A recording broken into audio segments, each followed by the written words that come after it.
Hello friends, and welcome to another Venruki video. In this video, I wanted to try something new. I want to do a top 3 sleeper DPS specialization, and I want to kind of dive in to the specifics. So I have a really cool tool here. It's called a radar graph. You guys have probably seen this before. On the 5 different axes, we have different stat attributes. We've got defense, offense, utility, crowd control, and mobility. And I want to go over 3 specializations that I think they're really strong right now. So I'm not saying that they're overpowered or anything like that, but I'm saying they're really strong right now, and people don't talk about them that often, interestingly enough, especially with the new season. So this is more of like a, hey, maybe this spec is worth considering, worth checking out, as I do think that they're really fun. So we'll start off, so nobody calls me biased or anything like that, you know? We're gonna start off with Arcane Mage. So Arcane Mage, I think right now is in a really good position. I played it last season. I have a good amount of experience on it. Not the best Arcane Mage, but you know, I did get rank 1 in Shuffle, so the new battle solo Shuffle, as well as Battleground Blitz. So I kind of know what I'm talking about. And I think they're going to be even better this season. So they got some new tools with things like Overpowered Barrier, which I think is really strong for Arcane. And I don't know. We'll see if it ends up getting nerfed. I think Arcane is one of those specs that's just so wildly unpopular. It's doing pretty well right now, specifically in 3v3, because you know players like Cubsy are playing it in North America at least, but in Europe you see it's completely non-existent. So I think it's one of those specs that's kind of flying under the radar. People don't really know how to approach it. It can be intimidating, but I think overall it's really fun. So if I could kind of allocate different stat attributes for it, I would say obviously for defense, Arcane Mage is a solid 5 out of 5. Like it's, oh, that's a 6. Solid 5 out of 5. So I think the mobility that you have, you know, some of the new tools that you have with short, greater invisibility, which is your damage reduction, you know, things like Chrono Shift that allow you to move at really high speed. The fact that Arcane Mage is actually one of the specs that I think feels best playing Blink over Ice Flows, so you can constantly get yourself out of stuns. You have run casting, you're moving fast, you've got, you know, a bunch of great defensive options. I feel like in terms of defense, Arcane Mage is really solid, and against melee DPS, yeah, good luck killing an Arcane Mage. Not going to be so easy. The damage, so the offense for an Arcane Mage, I think is also really strong right now, and it's only going to get better with the 4 set. So if you are looking to do, you know, not only great consistent damage, but really, really high burst damage, Arcane Mage is going to be solid. The only downside to an Arcane Mage is you have to cast your main burst DPS, but that's where things like Ice Flows come into play. You know, getting off an Arcane Surge can be difficult, but I think it can be done, especially when you're using Run Cast. And there's some tricks as well you can use with Shimmer, for example, and Overpowered Barrier. So just to give you like a little example, if you use your Prismatic Barrier and people burst through it, that means your next Blink or Shimmer grants you immunity to damage and an invisibility, and you can actually cast spells with it there. So if you throw up a shield that gets bursted through, you can start casting your Arcane Surge, and Shimmer, you'll go invisible, you'll be immune to damage, and you can still get the cast off. So little things like that. There's a bunch of cool utilities. It is more on the difficult side, but yeah, I do think that its damage is really strong right now. So I'm gonna give it a 4.9. I'll give it a 4.7. And the only reason I'm giving it a slight off is because you have to cast your main burst. So there is some kind of counterplay there. Your utility, I think is strong. I mean, like any mage, you have abilities like Dragon's Breath, Frost Nova, Slow. Arcane specifically has tons of spell steals. You can opt into Kleptomania if you want, which is really strong to remove buffs. Yeah, you have, you know, Ring of Frost or Ring of Fire if you're opting into it. So I think the utility is strong with like Blast Wave, you know, just a classic mage kit in general. I think has a ton of overall utility. So I'll give it a solid 4.5 there for an Arcane Mage. Crowd control as well. I guess crowd control and utility. You know what I'm going to do? I'm going to combine crowd control, utility / CC. Okay, that's what we're going to put together. And then I can bump this up to like a solid, you know, 4.6. Okay. And then instead of crowd control, what we're going to do for this one is difficulty. All right, so got difficulty. Anyways, when we combine utility and crowd control, yeah, mages, they're solid. They got good defense for the team, good offense. You know, they can set up kills, they can defend their team from kills. I think mages in general are one of the best classes for that. Difficulty, I would say the difficulty of Arcane Mage is a little bit higher, and mainly because it around that offense, right? Like you are going to be having to cast, you know, things like arcane missiles. You're going to have to be really comfortable with fake casting. I do think ice flows, there's a big skill cap on it, and a lot of people have difficulty with that, where, you know, you are constantly moving. You know, you have chrono shift, you're moving quickly. You have to, you know, use things like ice flow to actually get your run cast off, or to get your shimmer cast off if you are going to play that. So I think the difficulty, difficulty, we'll put it at a solid 4. So this is, I'm having a thought right now where it's like, the more difficult it is, kind of the worse it is. So maybe if it's very easy, we'll put a 5, and if it's very difficult, we'll put like a 1. So I do think Arcane Mage is more on the difficult side, so we'll put it there, smack down in the middle. Actually, you know what? I'll put it at a 2, because I do think it is one of the more difficult specs in the game, depending on the matchup. So obviously, if you're kiting around warriors, it's not too bad, but you know, when you have to start dealing with shamans and hunters, like, it does become a little bit more difficult. And mobility, obviously, for an Arcane Mage, I mean, we got to give it a 5. Like I said, we're talking, you got shimmers, you got chrono shifts, you got all kinds of things going on for your mobility, things like blast wave. So I think Arcane Mage, really, really solid.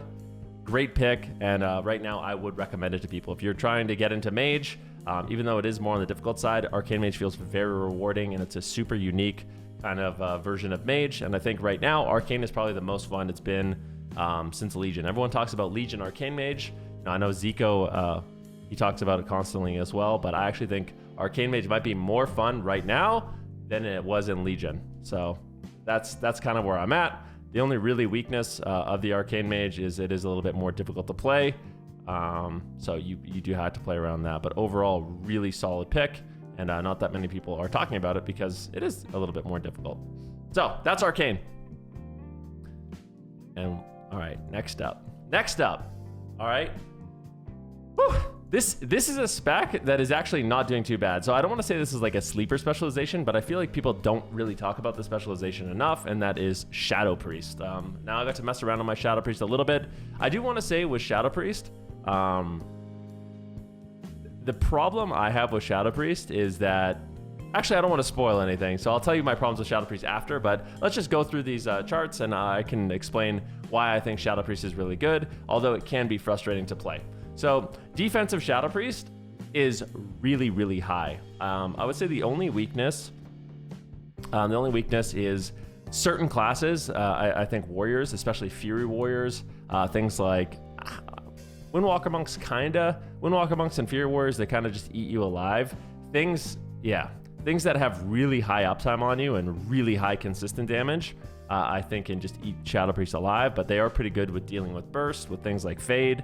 They can avoid a lot of that incoming damage. They have some of the highest just tankiness in the game passively. If you're a really good Shadow Priest and you're fading high damage, you're keeping up that Fade damage reduction, you're getting off the flash heals, you know, you're rotating all of those damage reduction effects, you can be really durable to take down. So I think Shadow Priests are actually one of the tankiest classes in the game right now.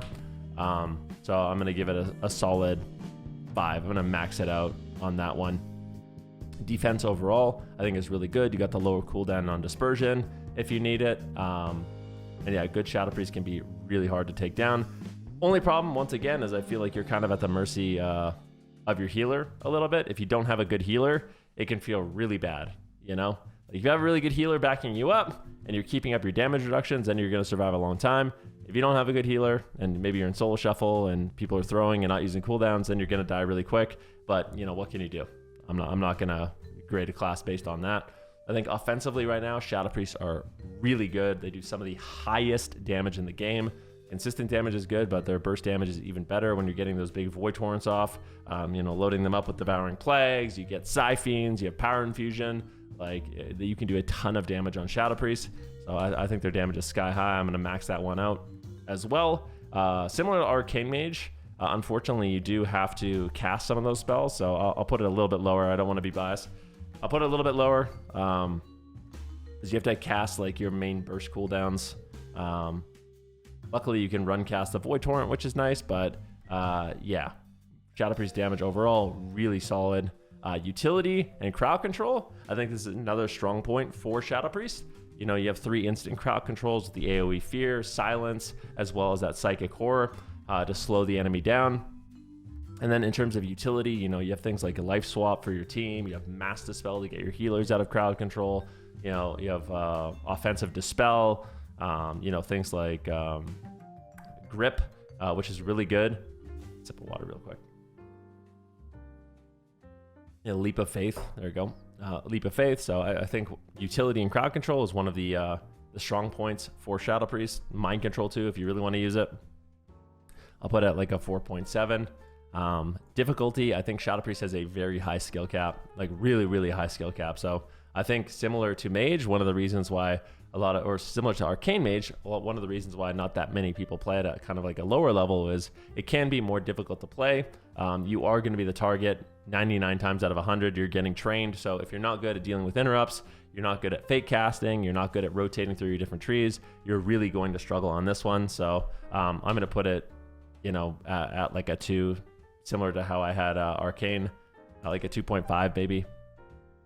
Because I don't want to say it just depends on the matchup, but yeah, Shadow Priest is definitely difficult to play and it has a really high skill cap.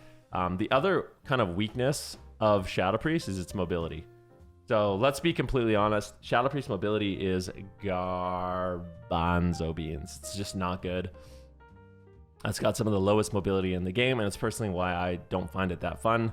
But I do think it is kind of a sleeper spec right now. So mobility, I'll give it like a, I don't know. What are we thinking? Like a 2? Why isn't this going up? Go up here. I don't know. 3? Okay, interesting. Okay, well, I'll do this. I'll give it a difficulty of 3 and a mobility 4. 3. Weird. I don't know why this is screwing up. This is a technical difficulty. Anyways, we'll put it at a 2. The graph isn't going to look that pretty, but the mobility should be creeped up a little bit there. Yeah, so mobility is really low.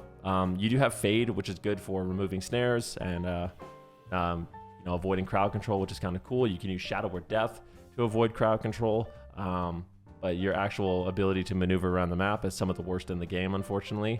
And I think that kind of adds to the difficulty of it. So there you go. That is the Shadow Priest, another class. It's not my personal favorite, but it is one that is really good right now, and I don't think that many people are talking about it. And I actually think Shadow Priest will probably be played a ton. If we do see the AWC announced, we see tournaments coming up. Right now, I think Shadow Priest is in a prime position to play with like a Rogue or a Feral and do exceptionally well. So, all right, last but certainly not least, I want to talk about a specialization that I feel like it gets a lot of hate just because of the way it looks. You know, it's discriminated against, unfortunately. But when people come to my stream and they ask me, yo, Elliot, what should I be playing? Like, I'm looking for a new spec. I just started WoW PvP. I want something fresh. I want something fun.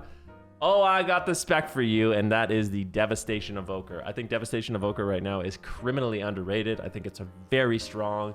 It brings everything you could want, and as you'll see as we go through this chart. So I think defensively, Devastation Evokers are really good. You have you know, relatively short cooldown walls that provide you a ton of damage reduction, and also if you're talented into it, allow you to just completely have aura mastery, so you can't be interrupted. The Obsidian Scales, really strong. Things like Rescue, your ability to just kind of hover around the map and reset it with Deep Breath. So that kind of goes into your you know, some of these things are overlapping in terms of defense, but I think the defense of an Evoker is very good right now.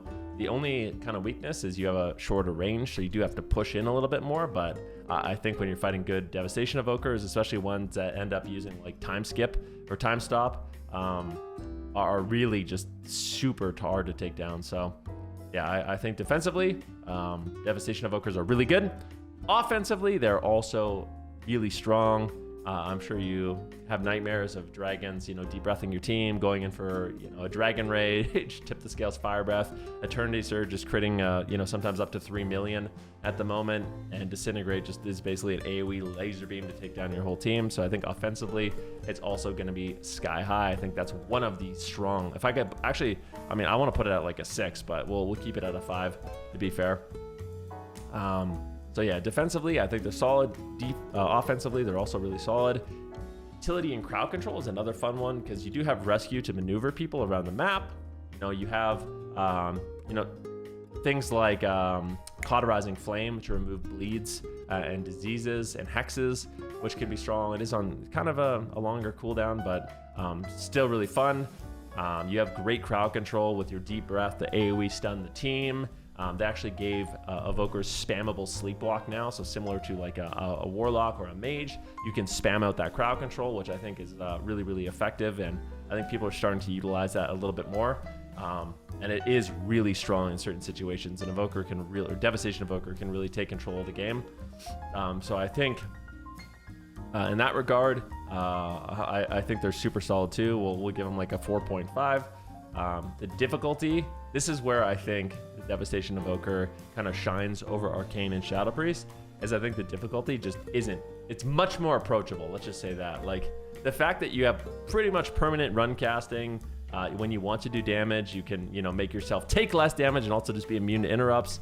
The way you deal damage is very intuitive. It's quite simple. There's a little bit of a skill cap with the way you rotate through some of your buttons, but at the end of the day, I think doing damage on Devastation Evoker is probably the easiest of all the specs I've talked to today. So I'm going to rate it like a 4.7 for difficulty, because I do think it is one of the easier specs in the game, and that's why I do recommend it to people. And then, of course, mobility. You're up there with the Arcane Mage in terms of how mobile you are. You basically have 4 charges of hover, 5 charges if you use Time Spiral. Then, of course, it's going to be reset. That's kind of including the reset you get from Deep Breath. So you could use a hover, you Deep Breath, it resets both charges. You use another 2 charges, you use Time Spiral, you have another charge. Like, the mobility of the Devastation Evoker is really, really strong. Not only that, your main attack is also a snare. So it's quite good. I would say the mobility is at least like, I don't know, a 5, 4.5. We'll say 4.5. I think this is screwing up the graph because I don't know what the hell's going on with this graph. All right, the graph should look a little bit different than this. Let me fix it with the Devastation Evoker. We'll open up MS Paint. Just give me 1 sec here. It's a nice green color, and we'll just draw it in ourselves just really quick. It's like looking like that. This is kind of what we did. All right, perfect. All right, so this is what the graph is for Devastation Evoker. It's good. So if you guys are looking for a class to play, these are 3 range DPS that I recommend you check out. All of them are really strong right now. They're shaping up to have a great season. I know things like Arcane and Shadow Priest are not as approachable, but I do think if you are willing to put in the investment, they can be quite fun.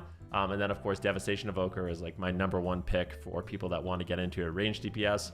I think it's surprisingly fun. And like I said, it gets discriminated against because it's a dragon, but I think the Green Lizard looks cool, which is my Evoker alt. So yeah, let me know if you guys like these kind of videos where I kind of recommend these specs to go over some of the strengths and weaknesses. And yeah, I'm always looking for a video idea, so feel free to drop a comment. And as always, have a good one. Hope you guys enjoyed, and we'll see you in the live stream. Peace out, friends.